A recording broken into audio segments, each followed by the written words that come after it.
everybody, welcome to my creative writing channel where I use critical analysis to help you tell your story. My name is Ella and I've been talking a lot lately about the Romantic period, and the last poem that we looked at from the Bible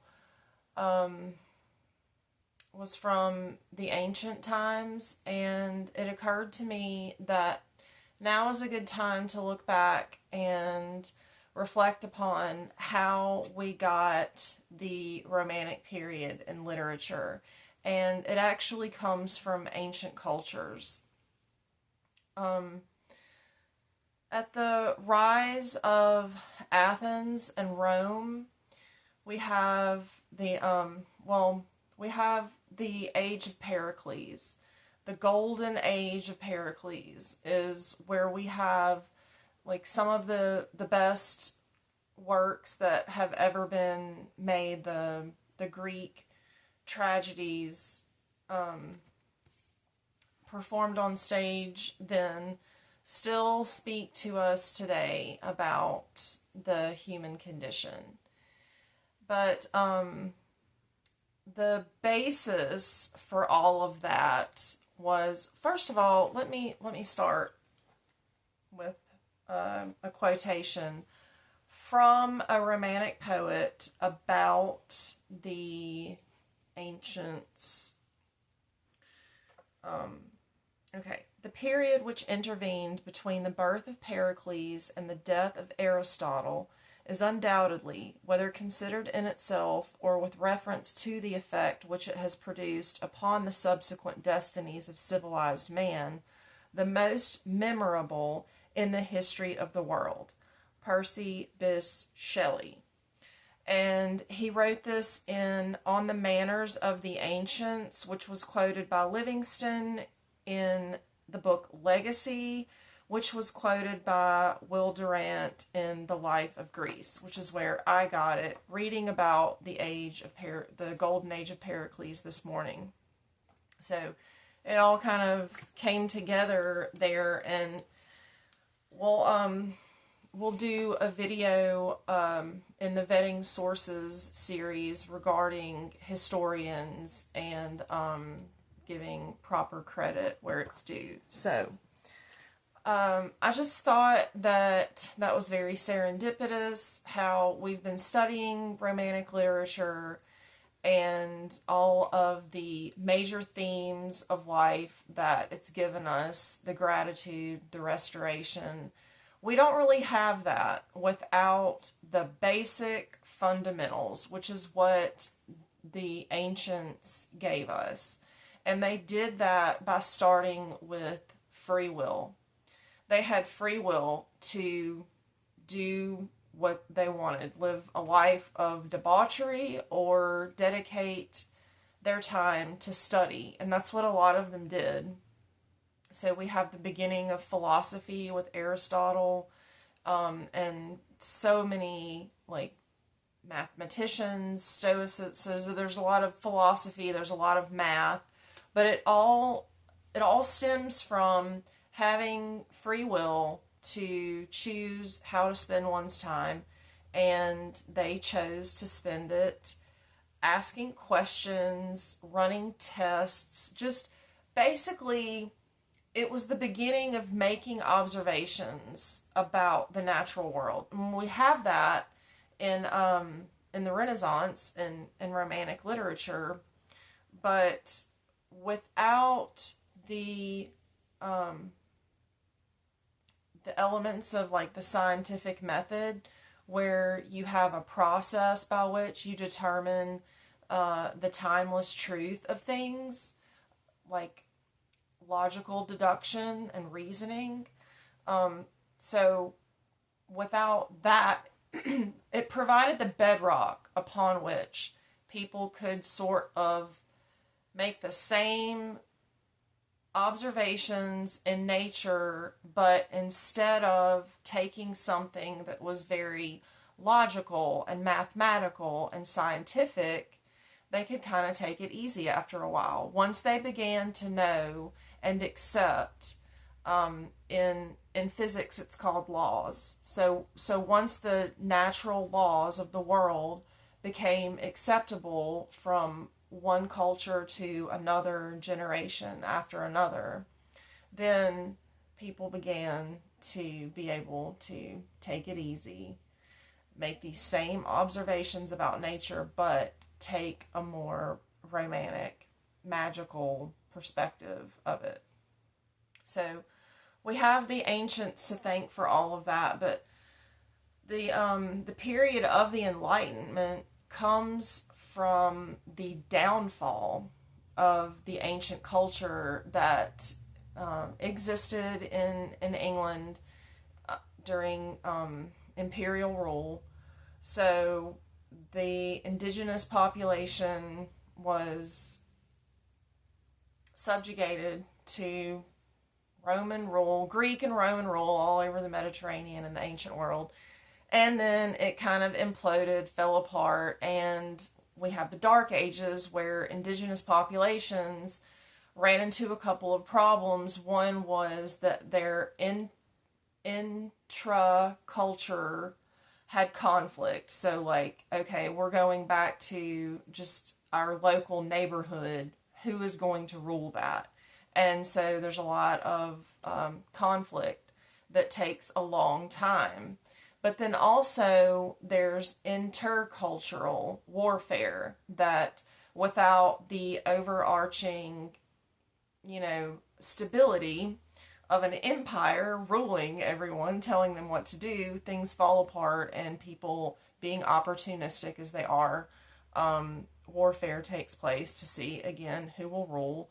But it does give the opportunity for the indigenous cultures to sort of revive how they did things before someone came in and either, taught them another way or insisted that it be another way for probably exploitative purposes. But anyway, so after the Dark Ages, when people get their footing again about stability begins to take place with economies, we have in the discovery of the New World. So people are there's still opportunism, there's still conflict, there's still warfare, but overall people are in pursuit of something greater than themselves. So we have this return to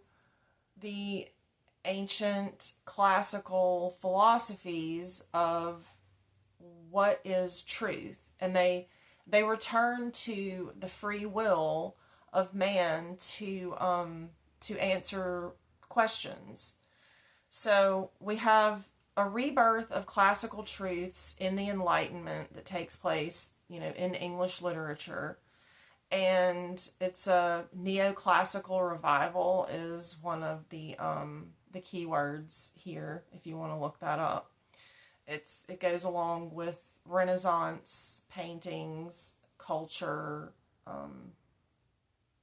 just making observations about the natural world and having steadfast takeaways that are true, not just for the culture that discovered it, but for every culture that values truth and freedom. Because remember, it all hinges on having the free will to ask questions to discern what is truth, and then having that process be tested over and over again for someone else to come along and either build upon the foundings or provide nuance, corollaries, or challenge it altogether. So I just wanted to return a little bit, just back up from the Romantic period and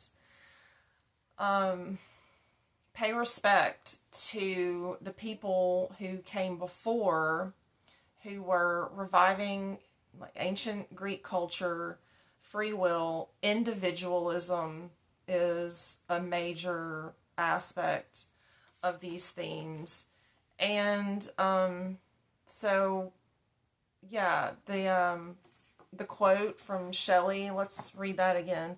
The period which intervened between the birth of Pericles, so they often refer to this as the golden age of Pericles. He wrote a lot of good plays.